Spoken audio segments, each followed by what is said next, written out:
Hey, Sean. I am telling that story. So when you're back in New York with Laura, we're all getting in this room and we're going to tell secrets. And I'm telling all the secrets about you two.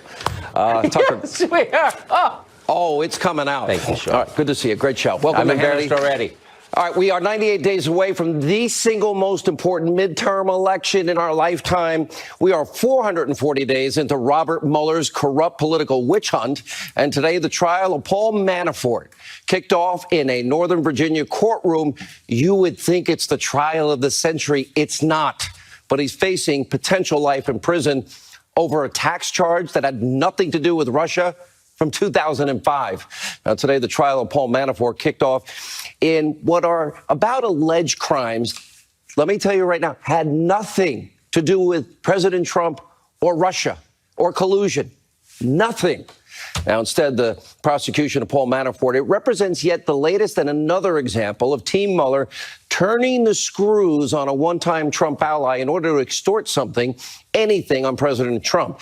Now, in moments, we're going to highlight the sad two-tier justice system in this country, which we better save. And we're going to tell you who should really be facing charges tonight if we had equal application of our laws and equal justice under the law without political prejudice, or we're literally criminalizing political differences. And also tonight, President Trump gave a rousing speech during a rally in Tampa, Florida, for gubernatorial candidate Ron DeSantis. We'll show you the highlights. Meanwhile, before Trump took the stage, poor CNN Jimmy Acosta got a taste of what Trump voters really think about CNN fake news. I'm going to give some advice to fake news CNN tonight, how they can regain the trust that Americans, that they've lost. I don't think they're going to take me up on it, but I'm going to try. And finally, disgusting language from the left and other never-Trumpers. You won't believe what one congressional candidate called our First Lady. Sit tight, buckle up. We have a jam-packed breaking news opening monologue. All right, if you tuned in to fake news CNN or conspiracy TV, MSNBC today, you would think this was the trial of the century. O.J. Simpson all over again. Former Trump campaign chairman Paul Manafort in a Northern Virginia courtroom now facing charges over an alleged tax evasion and money laundering dating back to 2005 to 2007. These charges have nothing to do at all with the president. These charges have nothing to do with Russian collusion. I'll be shocked if Russia is mentioned once in this trial. The mainstream media on full high alert. DEFCON level 10. The smoking gun against Donald Trump. Watch your fake news media in action from earlier today. Trial day one for President Trump's former campaign chairman, Paul Manafort, the man now facing a slew of charges. The case against Manafort is also the first high-profile test of special counsel Robert Mueller. If, for example, Mr. Manafort is found guilty, that makes it a real problem for the president of the United States. Could Manafort, is there still time for him to cut a deal? Paul Manafort. Paul Manafort. Paul Manafort. Paul Manafort. Paul Manafort. Paul Manafort. Paul Manafort. Paul Manafort. Paul Manafort. The president's former campaign chair is accused of hiding at least $30 million.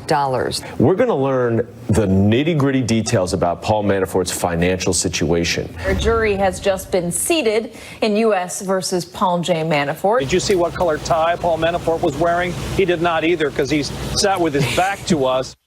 There's your media obsessing over a 2005 tax case. We're going to bring you the truth tonight.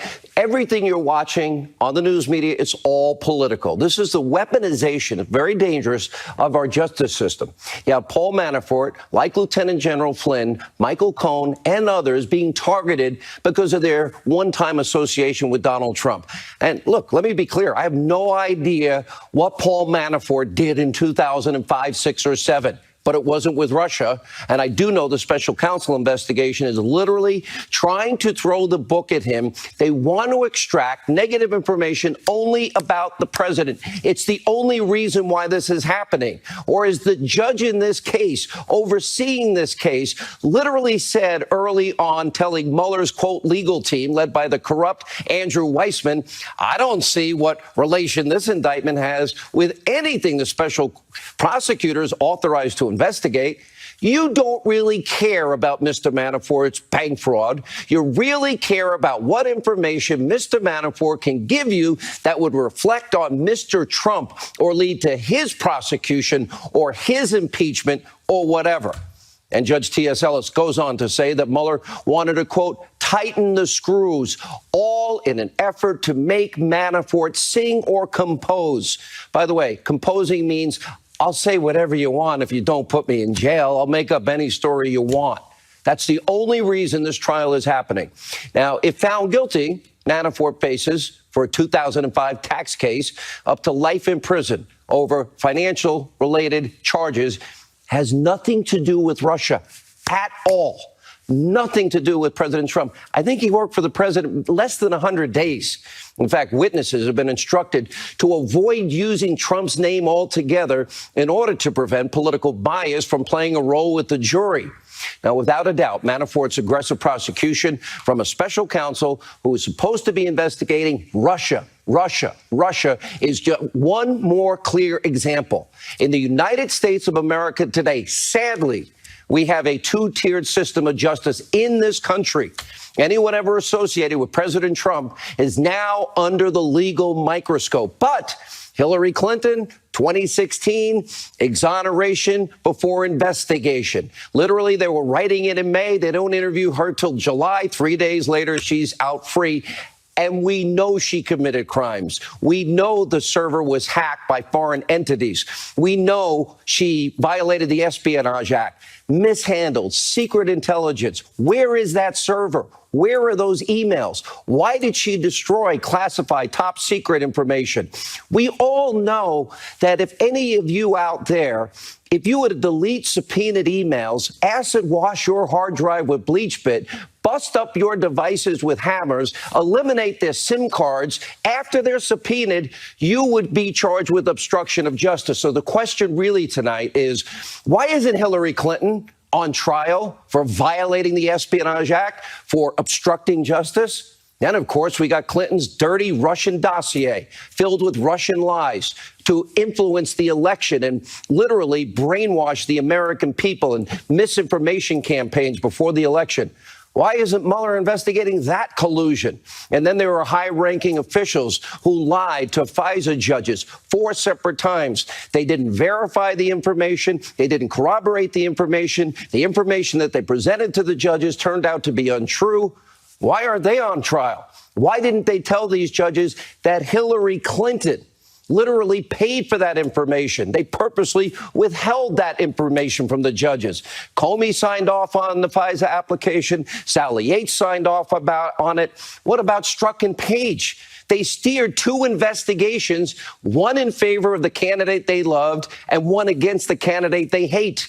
Where's Andrew McCabe? We know the deputy FBI director is a liar and that he probably should be charged with certain crimes as well. Where's Clapper? Where's Brennan? Leaking the dossier information to people like, what, Harry Reid? This is the sad truth tonight in America. We have a two-tier justice system. As Mark Levin says, we live in a post-constitutional America. We better get our country back. We better start demanding equal justice under the law, equal application of our laws, or else we are going to lose our rights and our freedoms as a constitutional republic forever. That's why this upcoming midterm election in 98 days will be the single most important midterm in our lifetime. And we've only just begun to peel back the layers of this deep state. And our work, by the way, can only continue if Republicans maintain those majorities in the House and Senate, even if you have to hold your nose and vote for a rhino that's weak and spineless. At least they're not going to be trying to impeach the president. Now, earlier tonight, while campaigning for Florida gubernatorial candidate Ron DeSantis, well, the president had this to say about the upcoming elections and so much more. Let's take a look. Democrats want to raise your taxes. They want to destroy your jobs. They want to crush our industries with crippling regulations. Republicans want strong borders and no crime. Democrats want open borders, which equals massive crime. And on top of that, the Democrats, Nancy Pelosi, the whole group, Maxine, she likes me a lot. She likes me a lot. probably watching because you don't watch your own network. I'm going to actually give your network some advice. If you have an open mind and an open heart, maybe a little humility. The people of this country, they're screaming at you for a reason. They don't like your unfair, abusively biased treatment of the President of the United States. Now, if you want to earn the respect of all Americans, not the coastal elites in California, LA, San Francisco, DC, and New York, maybe try reporting the entire story. Maybe try getting rid of the bias. Maybe examine, why are people saying this to us? In other words, coverage like this from the White House correspondent at CNN, this is why they're doing it. Take a look. I'm going to move on. David, go ahead. The president's tone towards the press. Thank you. The president's tone towards the press obviously is not helpful at times, and I think that that's plain to see. There are some fears up on Capitol Hill, and we understand some in the White House, that a Democratic wave is coming. It could sweep the Republicans out of power in the House, and that could potentially lead to impeachment proceedings that the Democrats could bring forward.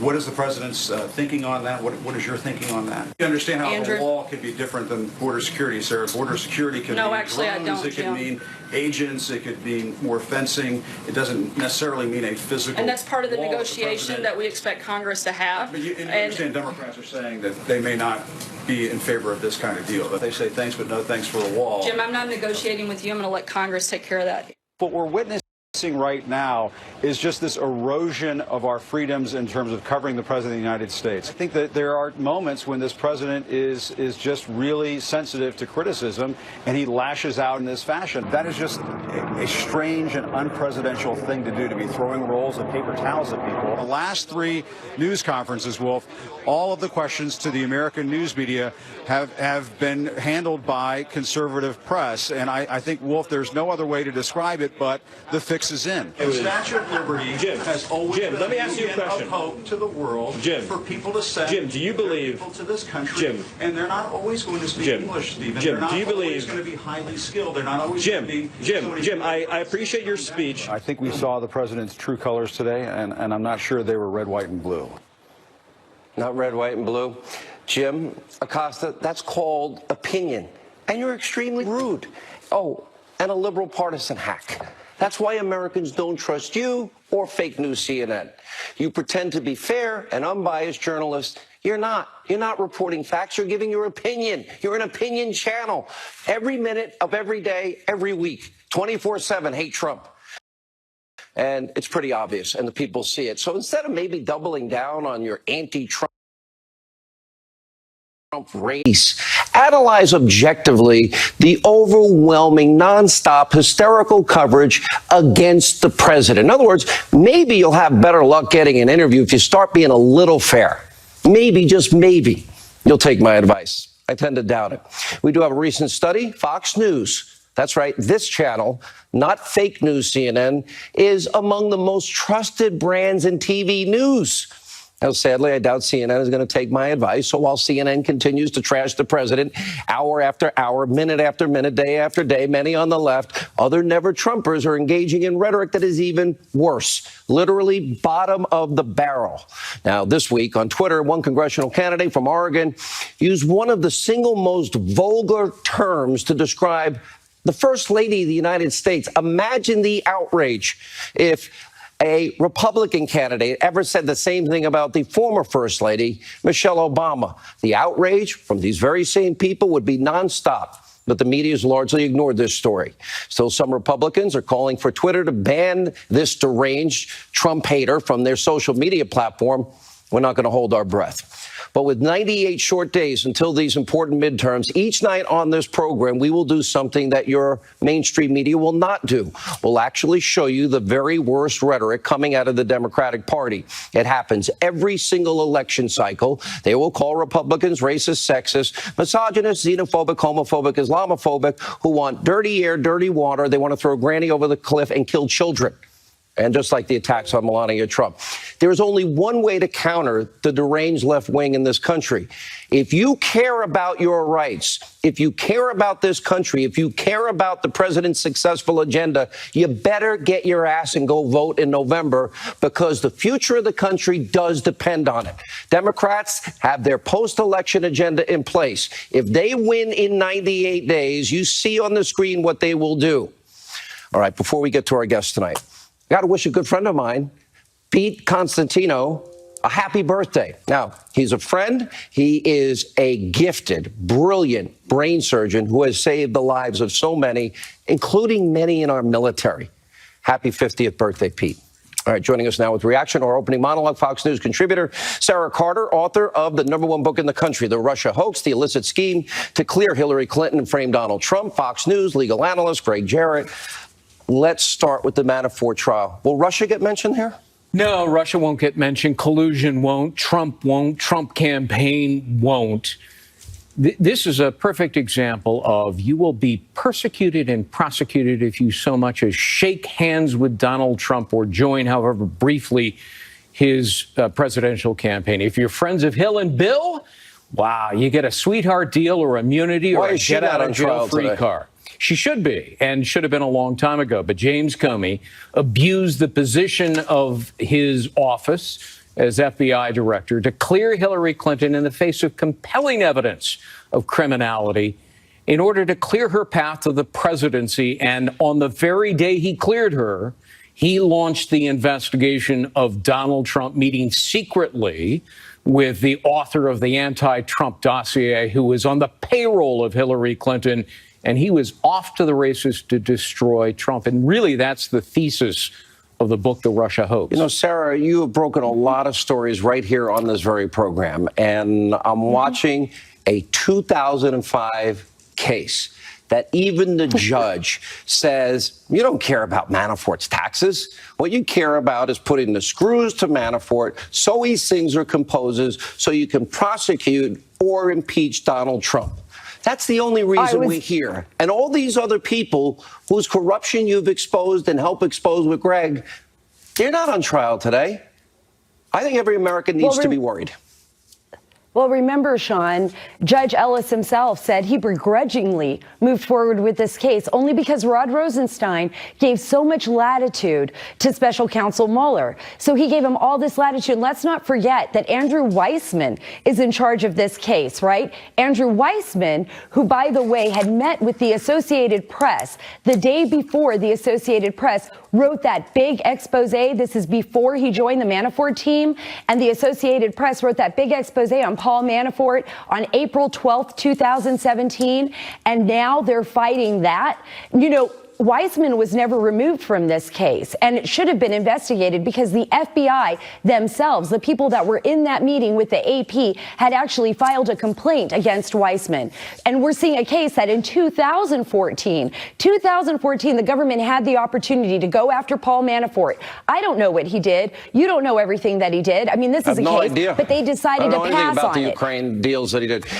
Let me ask Greg this. Is this the same Weissman running this case? Wasn't he excoriated by 2 judges for withholding exculpatory evidence? Oh, sure. And he hang on. And it's the same guy that tens of thousands of jobs at Anderson County were lost. And overturned unanimously by the Supreme Court. What was the 9-0? Yeah. And didn't he put 4 Maryland executives in jail for a year? Yeah, ruined their lives. And then, of course, they were released because what Weissman had done was wrong. Overturned by the Fifth Circuit? Yeah, that's right. Yeah.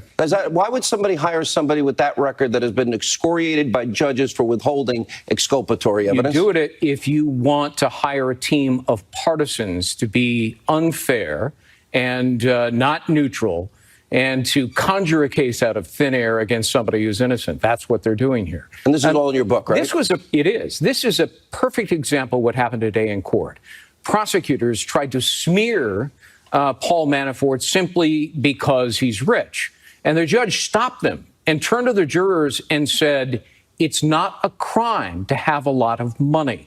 This is how pernicious these prosecutors are, how unprincipled and unscrupulous they are. Sarah, I look at this track record of the guy that's leading this case, and I think of what the president says, 13 partisan Democrats.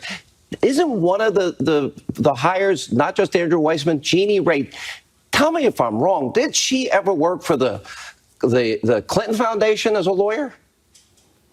Well, yes, Sean. I mean, gee. this should not be shocking to people right now, because what we've seen over and over again is extraordinary targeting of the president and everyone surrounding the president. And these people are doing everything they can to go after him. And this is one example of that. And we'll see other examples of that in the future. You and Greg's book and me. I don't think they like any of us, but keep up the good work. Congrats on the book. Number one in the country. Thank you very much. All right, coming up, a warning about Mueller's justice system. It should scare all of you. Judge Jeanine Pirro, Bernie Kerik.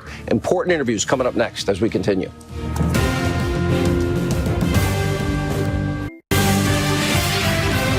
I didn't know anybody in Washington, but now I know everybody in Washington.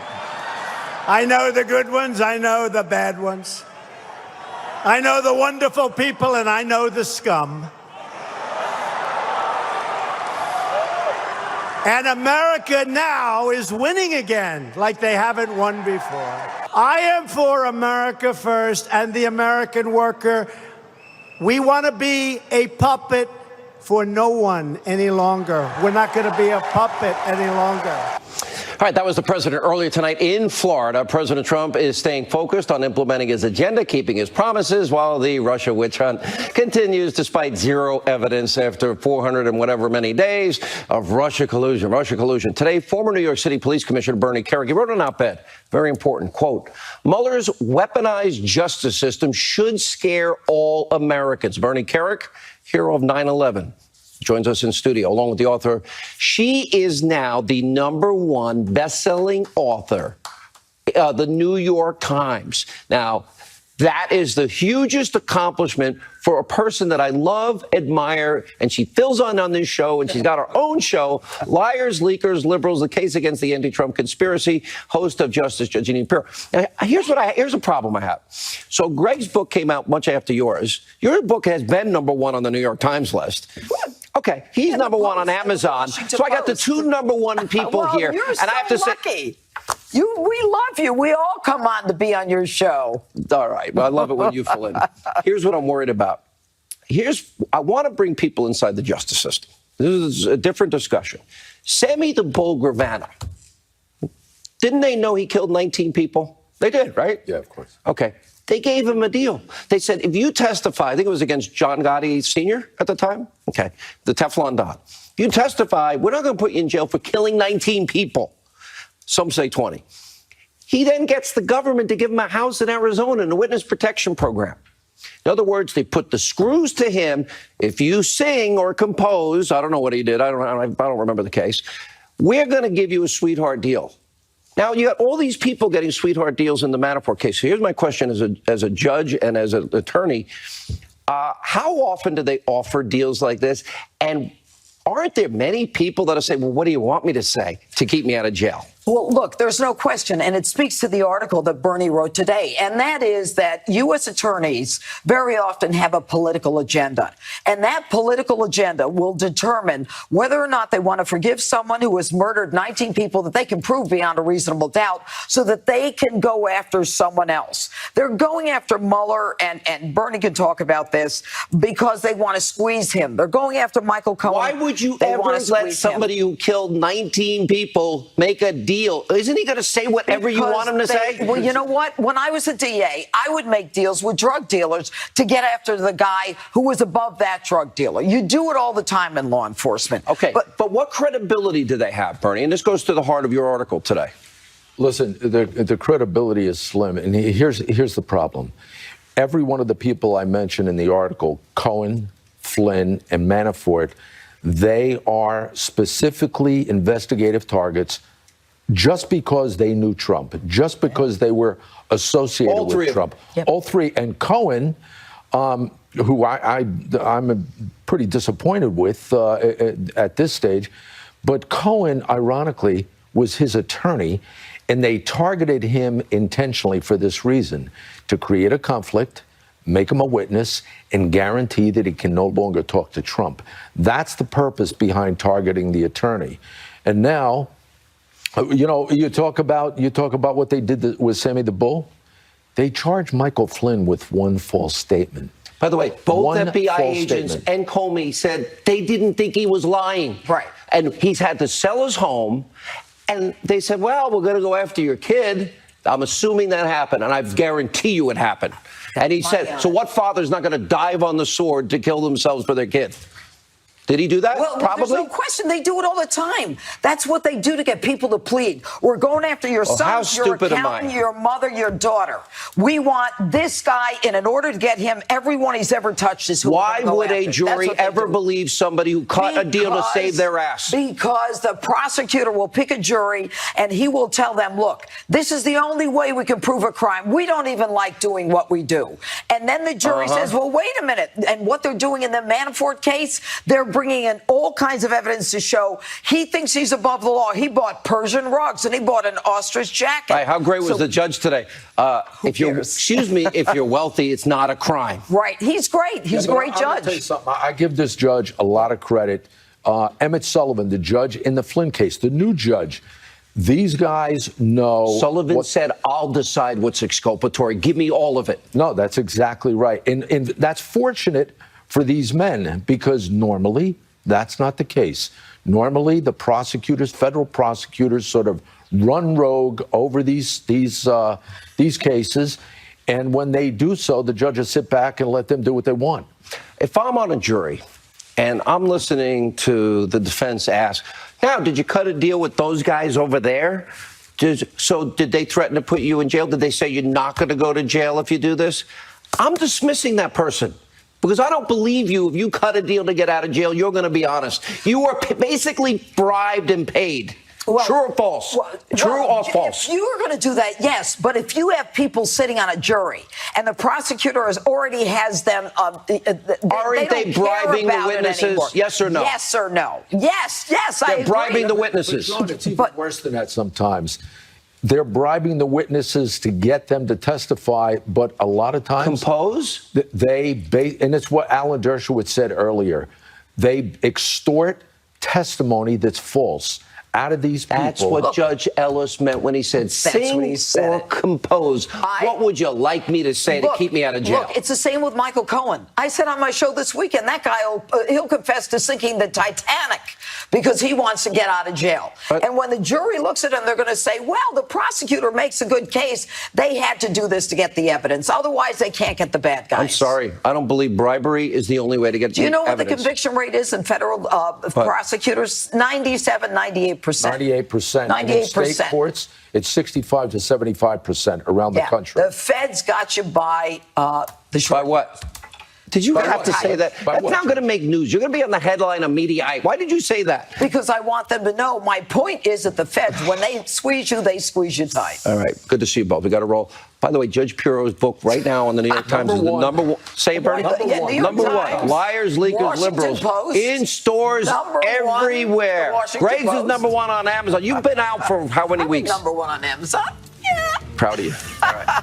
Jesse and Jessica. Wow. This will get interesting next. Straight ahead.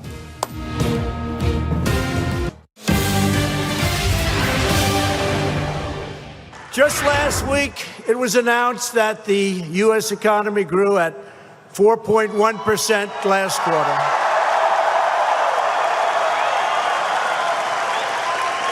It was a number that everybody said was not reachable, and I would never want to say it during the campaign, even though I believed it. We're setting records like never before.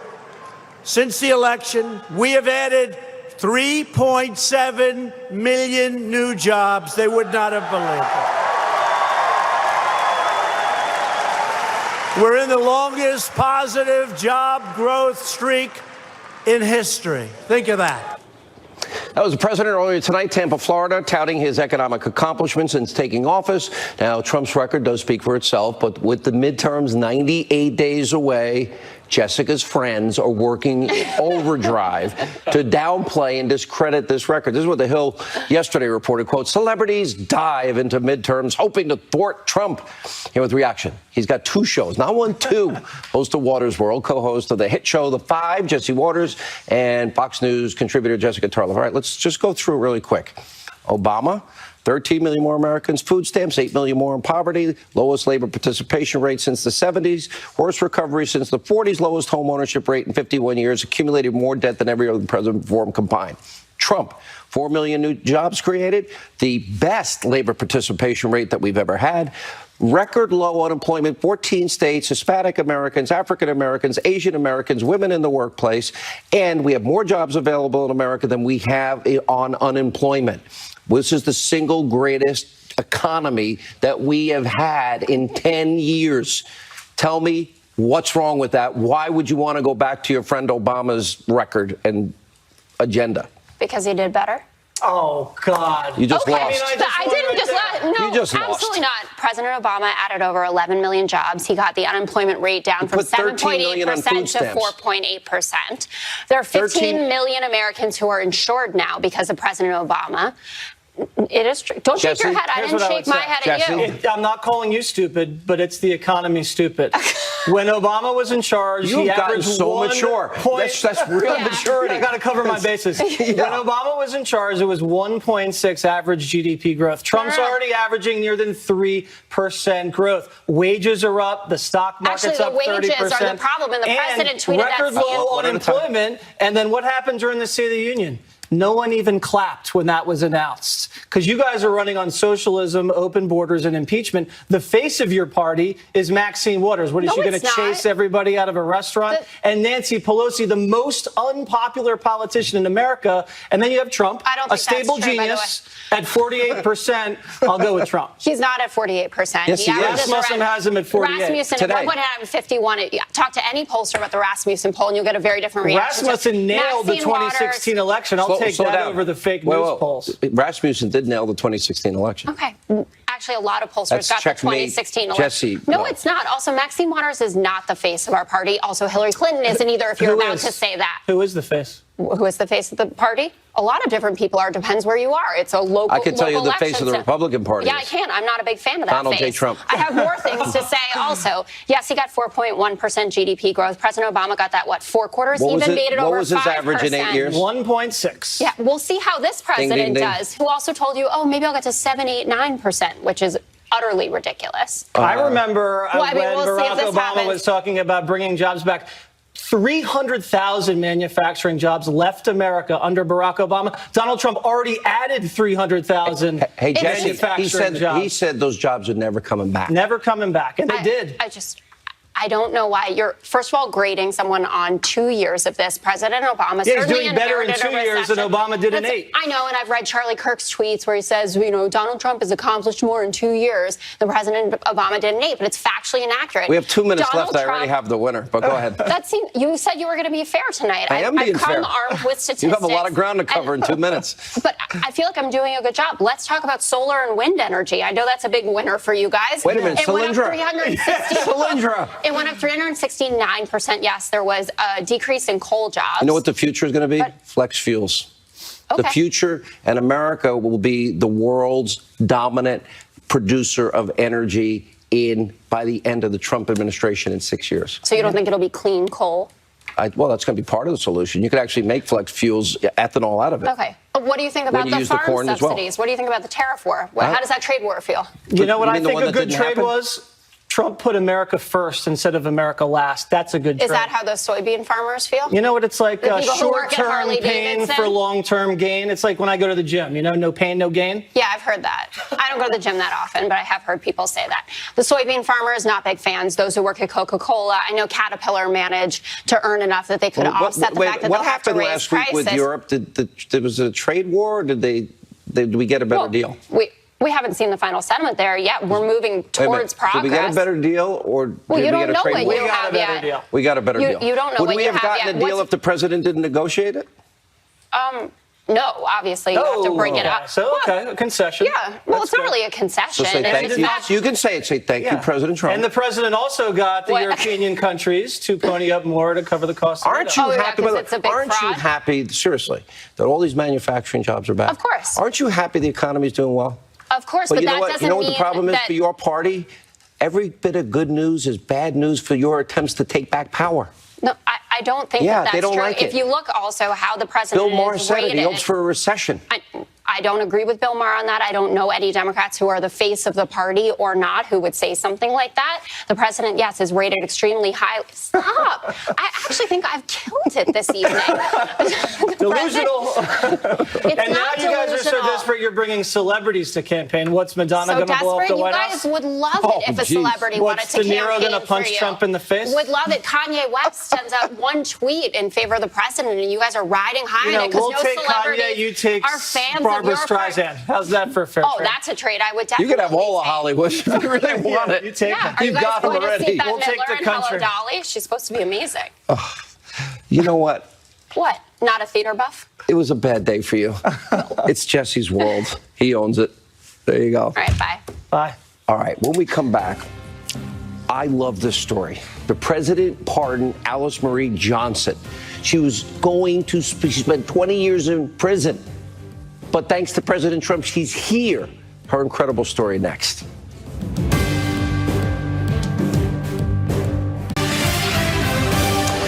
All right, this past May, Kim Kardashian West appealed to President Trump to commute the life sentence of Alice Marie Johnson. She is a 63-year-old great-grandmother. She served nearly 22 years in prison.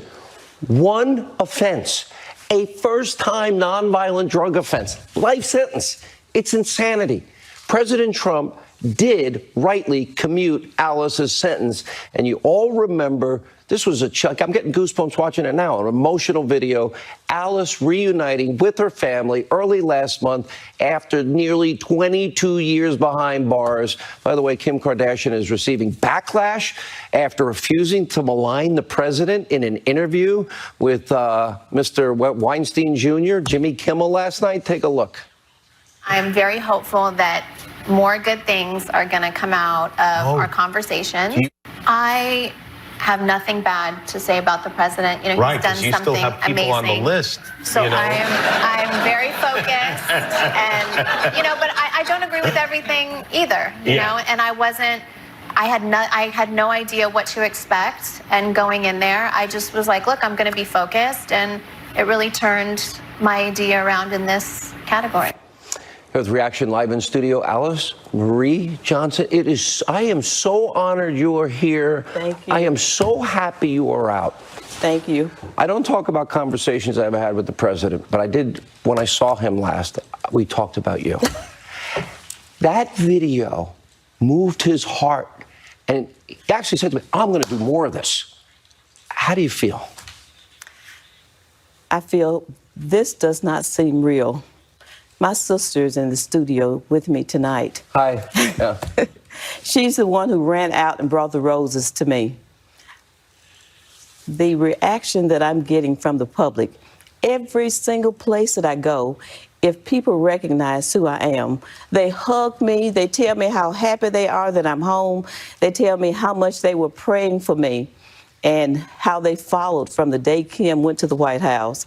There were prayer vigils going on all over this world, literally. How hard was that? The waiting has been very painful for me and my family. We've had so many ups and downs, so many false alarms that it was going to happen for years. We have fought and fought and fought. And Donald Trump did it. He did it. And Kim Kardashian, God bless her, she went to the White House for you. How cool was that? Yes. On my birthday. Did you realize it was on my birthday? I was watching TV that day, didn't have any idea that what she was about to do, to tweet something out, happy birthday, Alice Marie Johnson. Today is for you. And I am so happy that Kim is staying focused, because there are so many others just like me who are nonviolent offenders. How do you get a life sentence over no previous crime ever? You didn't even get a parking ticket. That's insane. That lets you know something. This system is broken. It's busted. It needs to be fixed. I agree with you. And I'm so happy that you recognize that. The president said he's going to do more of it. You want him to do more of it. Yes, I do. I'm so happy that his heart has been touched to do more. You touched it. He told me personally. You did. And there's something else you do.